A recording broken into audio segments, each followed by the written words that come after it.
Because of the new rules, you might be looking for ways to minimize how a new lease impacts your balance sheet.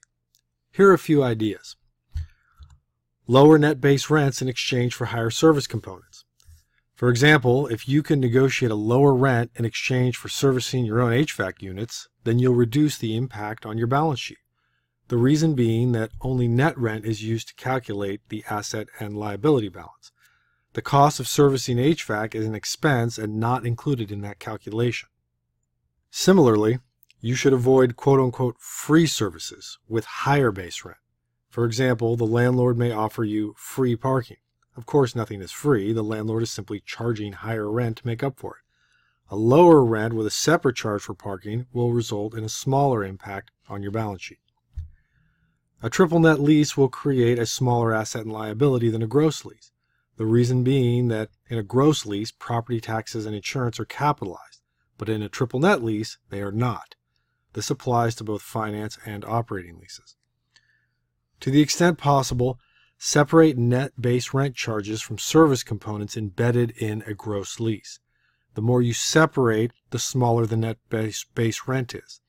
Let's flash back to that slide we used to discuss that.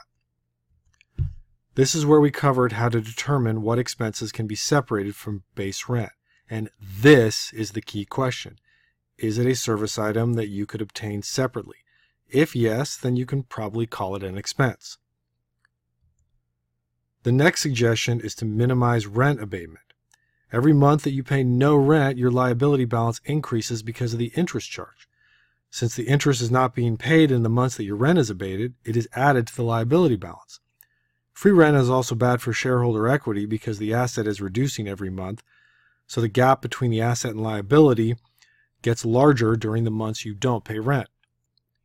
By far, the most potentially impactful lease term to the balance sheet is an option to renew with a significant economic incentive.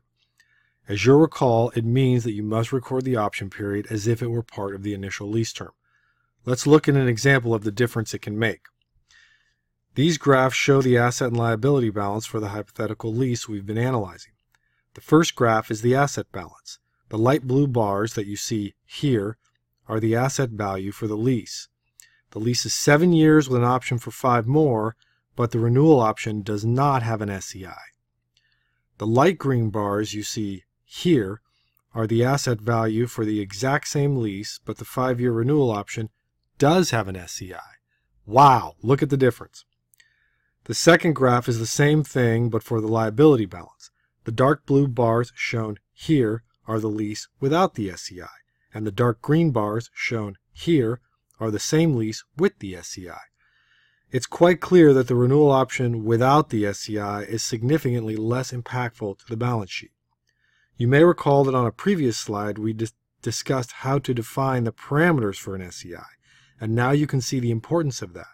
You want to make sure that you don't create rules that might accidentally trigger a renewal option being included on your financial statements.